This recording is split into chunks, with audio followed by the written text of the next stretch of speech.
This is the Farnsworth series of great sales ideas.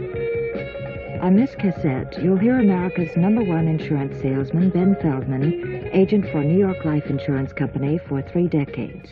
With the exception of his first 3 years with New York Life, Mr. Feldman has been a continuing member of the $1 Million Round Table. His record of sales includes $10 million in one single sale, $56 million in a single year, and in a single career with one company, he's produced more than $400 million individual life coverage.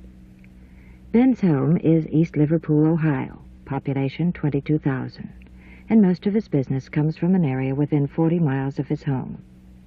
He's become the pace setter of life insurance selling. He's become a legend in his own time.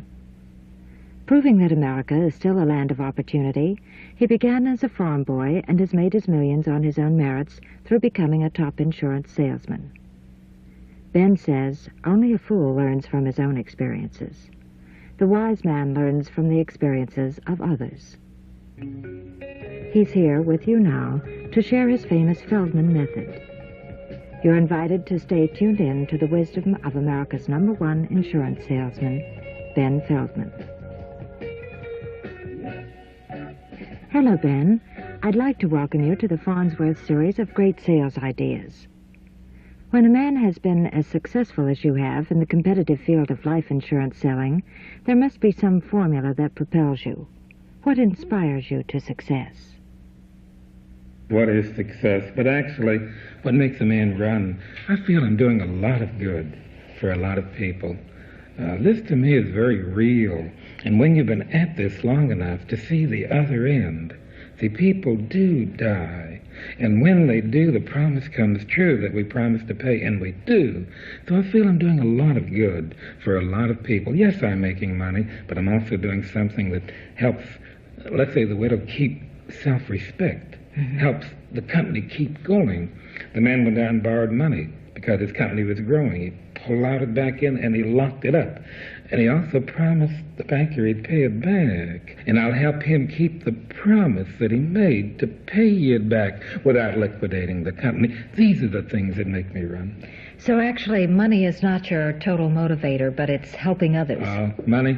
In the beginning, when you were hungry, you ran for money. Sure. But after a while, I'm only wearing one pair of shoes. I could afford more than one. And I'm only wearing one suit, and I could afford more than one, so it isn't money alone that makes you run. There better be something good for you. This, to me, is what makes it good for me. So actually, there's more than money, but it's the helping of humanity and the other people. I feel that I help people help themselves. Great. It's a beautiful philosophy. Very good. Well, to accomplish this, you are in the business of selling, and primarily that of insurance. In the total picture of selling, though, what value do you place on the planning stage? Oh, the planning is so terribly important. You need a track to run on. You've got to know where you're going and why. Getting ready to get ready. You get a name.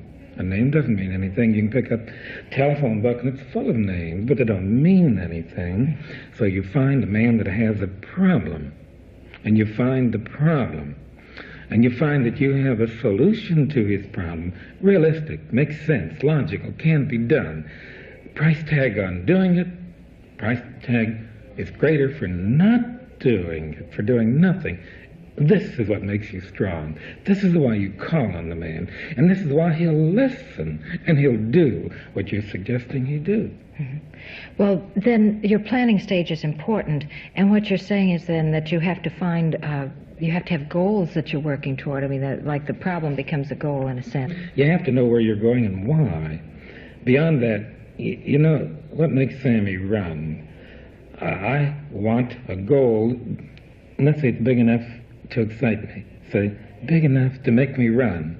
See, big enough that it takes a lot of effort. Big enough that if I do it, gee, it was worthwhile too, because I got it done, and it was bigger than anything I'd done before. You got to have a goal. You have to know where you're going and why. Big goal, not a little goal, a difficult goal, something you haven't been able to do. It's a challenge then. Right. It's a real challenge. And it really, really is. But something big enough is exciting, and this in itself tends to make you run. And if you get it done, you get a big thrill out of getting to D-Day, and you got it done. That's tremendous. Now, when you say D-Day, I get the idea that you're setting a time limit then on these goals, right? Oh, sure. I mean, it's not just that you want this 10 years from now, but you want something, your goal is like this year. I'll take the year, and I'll say, for example, well, I'd like to have $100 million for the year 1972. Well, that's too much. That's frightening, but there's 12 months in the year. So I'll break it down, divide by 12. Now that's still $8 million a month, and that's still big. So you can stub your toe on that, but there's 4 weeks in a month. Now I'll break that down now. It's just $2 million a week. And I hope that doesn't sound wrong to you. See, it depends on how big you're thinking or how small you're thinking. Now, I always write 2-3 cases a week. So I'll take my $2 million and break it on down into 3 applications. And my 3 applications may run $500 each, $800 each. Coming up this morning, I bumped into a policyholder, and I sold an idea. And the price tag on the idea is $4 million. And it isn't that it's so big, it's just something that was simple, logical.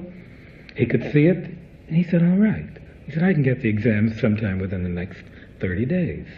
Well, that's consent. And that's all there be to it. I'll follow it through. It could have been $4 million, it could have been $400,000, it could have been $40,000. This depends on the agent. Mm-hmm. And what he wants to do, and how he's thinking, and how he's prepared himself, and whether he knows that not 2 and 2 make 4, but there is a tax on the man's right to make money. Income tax is also a tax on your right to keep the money. That's a state tax. And I want 1/3 of everything you have. Can you give me that much now? Nobody can. And that's what I do. I sell money. The day you walk out, the money walks in. This man has a big problem. And that's the reason it'll be a big case. And it's that simple, really. But when you say it's that simple, yes, it is. But where do you find these prospects? In other words, what I'm asking is, how do you prospect? How do you prospect? You prospect with ideas. With ideas. In this particular case, he was not a stranger. I already had and have several $1 million on this life. But this young man is growing, getting bigger, and he's plowing back in. And look 10 years down the road. If he'll keep doing what he's doing, he will have doubled. And if he has $1, 10 years from now, he'll have $2. Mm-hmm. The tax on $2 is more than the tax on $1. And I'd better underwrite a little bit of tomorrow, today. Tomorrow, he gets older. He also falls apart. He may be uninsurable. Even if he is insurable, rates didn't go down. Rates went up. So let's do it now. Let's do it now. If he doesn't have the money, that's always a problem. It's a wonderful idea. It's wonderful. How do I pay for it? Make it possible. Find a way for him to pay for it. Let's say you're talking about $1 million. And let's say you need $30,000 for the premium. Where is he going to find $30,000? I don't care how much more money he makes personally, he pays income tax. To get $30,000 more to give me for this policy, he may have to earn 60 more. He may have to earn 90 more. See, it doesn't make sense, does it? It's out of balance. Mm-hmm. But you see, maybe you can have a corporation do it. Or maybe you can have more than one corporation do it. And if none of that's workable, then reduce the premium. He doesn't have to give me $30,000. I'll set it up on a 5-year term plan. And now instead of 30, I need 10. Maybe I need 8. Mm-hmm. And now I break that down, so it's only $600-700 a month. And now it isn't that much money. You know, the float in most corporations, if it ever gets down to where $600-700 a month makes a difference, they're in bad shape. Mm-hmm. So it really, you see, you can make it work out, make it realistic, make it feasible, bring it down to where it can be done. What you're doing again, Ben, is the same thing you were saying about your goals. Break them down so that they seem simple and easy and attainable. Right, and they are simple. They are easy and they are attainable. It just depends on whether you really want to do it and whether you make it easy for yourself to do it. Break it down into little pieces. I can't write 2 million or 20 million, but I can write maybe 2 cases, and each one will be $1 million. So you're talking about thinking big along with this then, too. You break it down into small pieces, but after you've thought big. And underwrite a little bit of tomorrow. Underwrite a little bit of tomorrow. Well, if your goal is 3 applications a week, how many calls do you have to make in a day to accomplish this? Possibly 4, possibly 5. You're pretty well pinned down your cases so that you know where you're going and why, and what you're going to talk about. If it were the XYZ company, I'm going down the road, the XYZ company. I'll get it done in Bradstreet on the XYZ company. I'd like to know who it is, how big they are, how much they own, how much they owe. Do I know any people in the company? So many, many things. And then I'll come to John Smith, whom I have insured, and he's in the same type of work. And either he will give me a lot of information because he wants to, or he'll, for whatever the reason, I'll do a lot of digging and I'll get a lot of information on the man. And when I finally get to where I'm making the call, usually it's just conservation. It's just a bundle of money that will come walking in the day the man walks out. Why? Because he owes some money. Why? Because, let's say, the company's worth a lot of money and Uncle Sam will take part of it for any number of reasons. So you're really helping him when you prospect this way for him. If I didn't think I was doing something for him, I don't think it would work for me either. You have to use referrals. I mean, someplace along here, you mentioned this sort of in what you just said. Where do you go for your referrals? Well, over the years, I've developed a list of names, and they pretty much cover cross-section of America. I don't mean geographically, but I've got lawyers, and I've got auditors, and I've got people in real estate, and I've got this, and I've got that, and I've got something else. If I wanted to find out something about you, I would go to someone in the same field, and he'd tell me something about you, so that I have areas in which I prospect, so that digging up more names really, at this stage, isn't my problem. Trying to take care of what I've got is my problem. That's the giant chore. For the new man who's starting out, though, or for the man who's been in business, well, let's say more than the first year, and he's run through the friends list and so forth, have you any suggestions where they can prospect? I, for one, would work in the business area, small business market, where the man is growing, where the man's making money, where the man's plowing it back. I don't mean the big chains, I mean local business. And get acquainted with a man like that and show him that you have a package policy designed to do something special. What does he need done? Salary continuation. Family has to go on living. He's drawing out $1,000 a month. Here's a contract designed to continue that for a period of so many years. Possibly has a line of credit with the bank. Let me show you how we can insure your credit line. Keep the promise you made to the bank when you went down and said, please loan me some money. And he said, do you intend to pay it back? And you promised to pay it back, and you wrote your name on the line. And maybe he even asked that you get your wife's name on the line. And you know, when he did that, he made darn sure that you were going to pay it back. Something happens to you, he's going to move in and take everything you own until he does get paid back. Many things of that sort. And so I would work in my own area, in my own neighborhood, with package policy that gives him a name. And I'd say, may I show you something? And I'd just walk in the way any salesman walks in, and may I show you something? This is a salary continuation plan. And here's an educational fund for your little boy. You want your little boy to go to school? School costs money. Build it now. You've got 10 years to accumulate it. And if you don't, we'll complete it for you. And if you don't do it, maybe you won't get it done. Then how will he go to school? Simple little ideas. But see, after a while, you have a lot of policy holders, and as they grow, you grow, because you keep coming back. I walked in the other day to see someone, and I could see he didn't want to talk with me. And he was a little bit embarrassed that I bumped into him the way I did. I'm walking into the building, and he starts walking out. and I have the man insured for $200,000. And I said, Bob, wait a minute. I'd like to talk to you about the $200,000 we owe you. So I got his attention, and he stopped. And yesterday I wrote him $1 million. Very simple, isn't it? But that is the way. That is the way.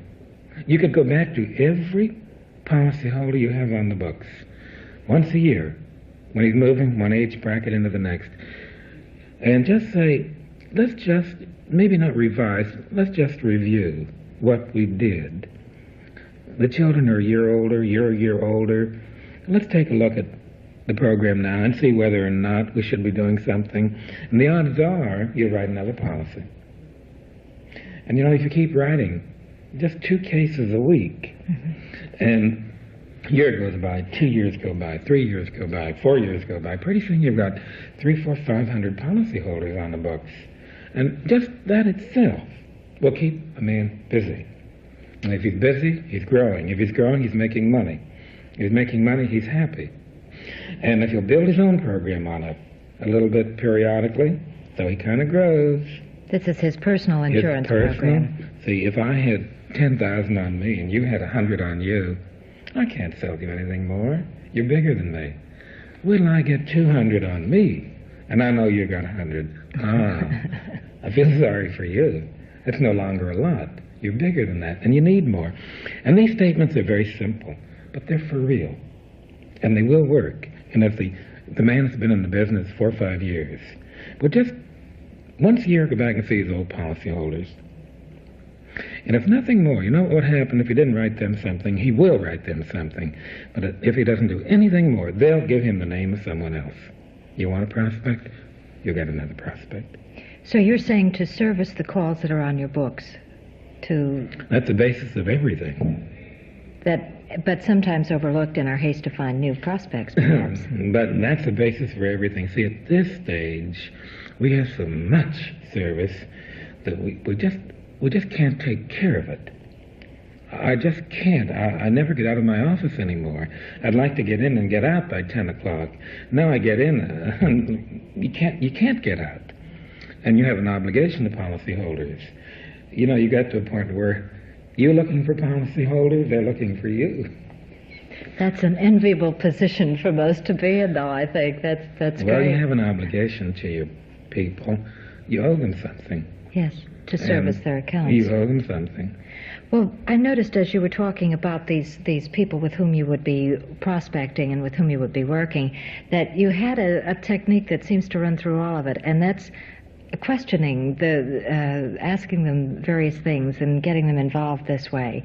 So you put a great emphasis on questioning and getting your people involved. Conversation. See, conversation, frankly, is a series of questions. And I can retain it long enough to get out to the car, and there I record it. I see. I have cassette equipment built into the car. And I'll record, and I'm recording all day long. And then each evening I'll listen. And each morning I have one secretary with whom I make notes. And that's the beginning of a file. And maybe we get a D&B to go with it. And you ask questions as you're sitting and talking with people. For example, father-son. Father started a company. And he's getting a little older, and the son's gradually taking over. And the son has some children. And maybe the father maybe he is making some gifts to his grandchildren. And you sort of get an idea of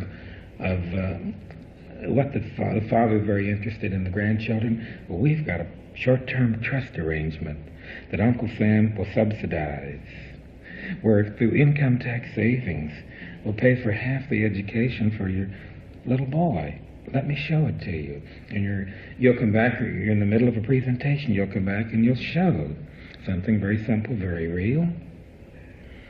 So there are many, many ways of finding a method of making a sale that does a lot of good for the people to whom you're making the sale.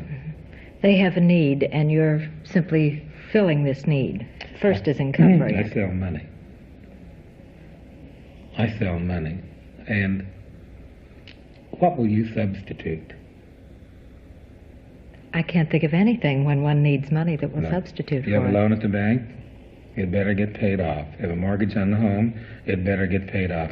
You do want your family to go on living, don't you? Oh, yes. Without money? It's very difficult. So, see, there are no substitutes for money. Mm-hmm. In a man's life, what's it worth? Whatever you think it's worth. I'd like to hire you. Work for me. For the rest of your life for what you said it was worth. How much did you say it was worth, or how much did you insure it for? Well, I'll put that much money in escrow right now if you work for me for the rest of your life. And I haven't even asked you how much, but whatever you said it was worth. Now, you work for me the rest of your life, the first thing I'll do is insure you for much more than you're insured now, and you'll pay the premium. See, there are many ways of disturbing people. This is one. I never found a man who was insured properly. Maybe all that he could pay for. But you know, your tomorrows, what are they worth? Tell me how much your tomorrows are worth. How much are they worth? How much would you trade them for? How much will they earn? How many people are depending on you? And what would happen with them without you? Oh, they'll go on living. You can live with, you can live without. See, this to me is very real. It isn't that I'm beating down the door because I want to make $10 on this sale. After a while, you get beyond that to where it's something for them. Sure, it makes money for me. Sure, I've got a quota. Sure, I've got a goal. I have to have these things to keep myself going. But actually, see, life insurance couldn't have been here for 200 years unless it was basically sound. It had to be, and it is. It really is. So, glad I'm doing what I'm doing. Well, basic to all of this is that you're finding people who have problems. But do you ever reach a point in all of this experience you have and the success you've had where you don't have to prospect and where you don't have to make calls? Never. If you stop, everything stops. Nothing for nothing. You can't stop. You have to keep working at it. It would be simple just to say, well, so I'm going to quit. But if you quit, you fall apart. You just can't stop. You just can't stand still. If I wanted to stop doing this, I better get involved in something else and begin doing that. I don't think a man can stand still. I feel that I want to do whatever I'm going to do the best way I can. You do it the best you know how. I don't want to be good in everything, but just let me have my own little place in my own backyard. I think I understand a little bit about the kind of work I do and how it fits and why it fits. And this is what I'd like to do. I'd like to build foundations for people. You know, you take a young man that's 10 years old, and you take $1,000 a year, and you can set up a $100,000 policy. And if you pay a net premium on that as the years go by, the premium will keep going down and down and down and down and down. Now look 20 years down the road, it's no longer $1,000. Now it's down to possibly $400, maybe even less than that. So you make it possible for him to have something big and beautiful at a premium that's so much less. So he's not capable of paying premiums until, let's say, he's 25, 28, 30. He has no earning capacity. But if you can give him the benefit of age 10, talk about making a gift from father to son, or from grandfather to grandson. In the month of December, we paid for $30 million last December. It was my 30th year. Well, it's finishing my 30th year, so I thought $30 million would be a good goal for the month. So we did. But you know why? That was a lot of volume. I got in touch with a lot of wealthy grandparents who were uninsurable, but they had grandchildren. What's more beautiful? We wrote blocks, $200,000 blocks. It's only $2,000 a year. Didn't amount to much in the way of premiums. But what a beautiful gesture. And that qualified, so there was no gift tax. So you're permitted to make a gift of $3,000. This was only $2,000. Didn't even have to file a tax return. Nothing at all. Nothing at all. Not only that, but we took $2,000 out of Grandpa's estate where it would have shrunk to maybe $1. Give it to your grandson now, and it's $2, not $1. You're going to leave part of your estate for him anyway. Why not do it this way? What a wonderful feeling you get of doing it now, giving it to him now. And as the years go by, the old saying, gone but not forgotten, gone, not forgotten. See, when he grows up to where he can really appreciate what you did for him, here's the policy Grandpa gave me when I was 8 years old. And now that I'm 28, it's no longer $2,000. Now it's maybe $800 or $1,200 or $900 or something. I can handle it. And look what I've got. Try and buy a $200,000 policy when you're 30 years old. You know what the premium is? It's $4,000 a year. How many young men do you know who can put $4,000, take $4,000 out of income, put in the policy? This is the end of side 1. Please use your fast forward to run out any remaining blank tape. Turn to side 2. Your cassette will then be in proper position to play the continuation of this discussion.